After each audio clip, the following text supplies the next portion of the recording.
you're struggling with poor contact when you're chipping, I guarantee you're making this one huge mistake. But the good news is the fix is really simple.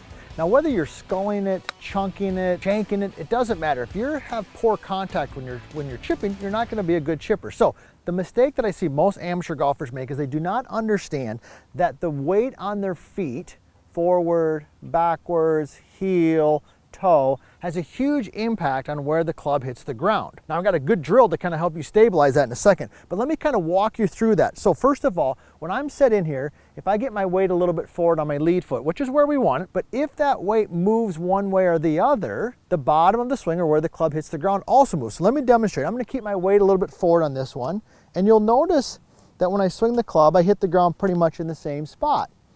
But if my weight starts to go towards my trail foot, you can see how I start hitting the ground back and behind the golf ball. So that's the first lesson, and the most important lesson from what you're watching here today is understand that where the weight is at or the pressure is at on your feet has a huge impact on where the club hits the ground. So where should it be? Well, you know this if you've watched any of our videos. In the setup position, we definitely like the weight to be a little bit forward. I like to say probably 60–70% of your weight is on your lead foot, and you want to keep it there through the entire motion. So let me go ahead and hit one, and I'm going to give you a couple great drills to actually practice that now that we know the lesson. So my weight's forward, 65–70%, and I'm just going to keep it there through the entire motion. Now, if you haven't done this already, hey Nick, give them the thumbs up, and be sure to subscribe and like the channel. And of course, as always, tell us where you're from.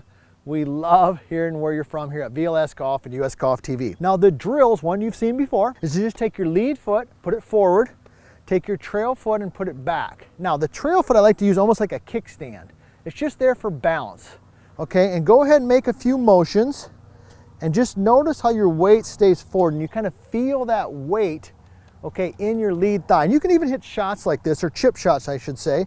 I got my weight forward, I'm leaning into it, and it's just staying there and it's helping stabilize my body. That's a great drill to help you understand and feel where your weight is at on your feet. This is what you've learned today, that when my weight moves one direction or the other, so does the bottom of my swing. So if I have poor contact with chipping, that's the first place I'm gonna look. How about on the golf course? What could you feel or focus on to help you improve that contact? It could be something as simple as focusing on the golf ball out of your trail eye. Okay, so when I look down at this golf ball, my trail eye, which is my right eye, I'm trying to keep my right eye on the inside of the golf ball right here. As I move, I'm gonna focus on my eye staying in that same spot. Because if my eye stays here and focused here, I'm much less likely to move. Notice where my eye goes when I move my weight back. It goes this way. So poor contact many times is because we don't understand that when the weight moves on the feet from side to side, so does where we hit the ground. So we're gonna get set in there, ball in the center. Let's get that weight forward. Let's keep that trail eye on the inside of the golf ball, and let's keep it there through the whole motion. That will help us improve our contact, and that simple drill right there can help you fix a huge mistake. Now that you've improved your contact with this video, check out my next video where I share with you the one chipping tip I give every golfer. I've literally given it over 1,000 times.